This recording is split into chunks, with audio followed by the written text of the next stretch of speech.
Mike S. Damn it, anybody wanna tell me?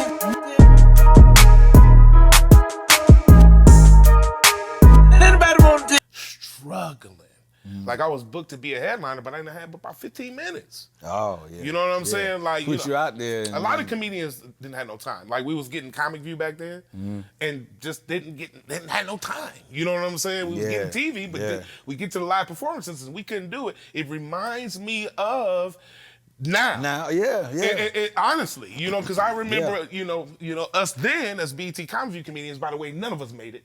But nobody from Comic View made it. Just a couple. Some of the hosts. Just a couple. Just the hosts. That's it. Cedric. I can name you about DC, 50 to each one. Cedric. DC Curry. Who else? Some more. It was a handful of people. Gary Owen. Gary Owen was the host when I did it.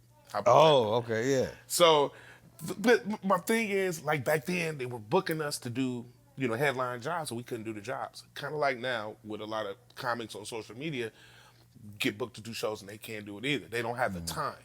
So it kind of reminds us like history repeating itself, actually.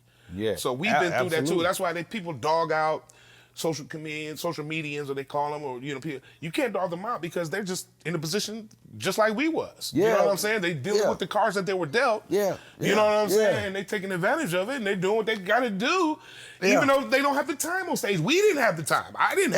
I had to learn and go through that. You know, I feel like there's always one generation that seems like where there's something that happens that opens the floodgates for people. You had Def Jam, you had Comic View, and now it's social media because people dog out social media because it's outside of the norm of what there is really no gatekeeper.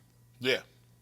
There isn't. I mean, technically there is, but it's like, you know. I think at one point in time it might have kind of been that way. Yeah. I think now you can make your own way. Yeah. So you don't really have to, you know what I'm saying, wait for somebody to open up an opportunity for you or do anything for you.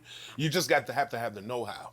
You gotta have the, you know what I'm saying, the technology. You gotta know how to work with the different apps, and you gotta know how to be a good editor, and you gotta know how to do your own graphic designs, and you gotta know how to edit, do good jobs with your video and things like that. Those are things that you gotta learn unless you take a class or pay for what have you, or you gotta do that. Those are self-taught things that you have to do. But outside of that, there's really nobody else you gotta adhere to.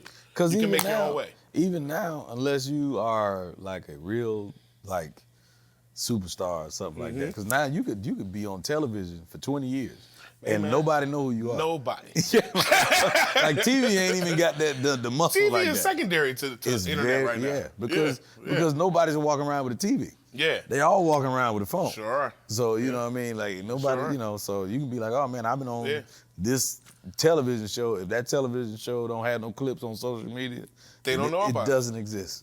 You're absolutely correct. It doesn't exist at all. I applaud the Laugh Factory, especially Chocolate Sundays, for what they've done for black comedy, because they've kind of replaced Comic View in a sense. Yeah. Because people go and they upload your clips and they, you know, put it through social media, and that's kind of been helping a lot of comics. You know what I'm saying? I Stay a little relevant. You know what I mean? I've been wanting to do Chocolate Sundays. I need to do that. Yeah, absolutely. I'm gonna call you when I make that move too. Because I need to get in. Man, I'm sure Pookie put you down. Pookie Wigginton. You know what I'm saying? But I know there's like a 2-year waiting list. So you know what? There was a 2-year waiting list in 2011. Yeah. It's a long waiting list. But I say this though, it's one of the most incredible rooms in the country. Which is why I will call you. When I know I'm headed that way, I'm like, let me. I want to do that. You know, because as a comedian, you know what I mean. You know, I was doing this before social media. So as a comedian, absolutely. You want to do it. It's like going to the cellar. Absolutely. Yeah, in New York. So you know, you got to get those off the list. Yeah, absolutely. Mike S. Damn it, anybody wanna tell me?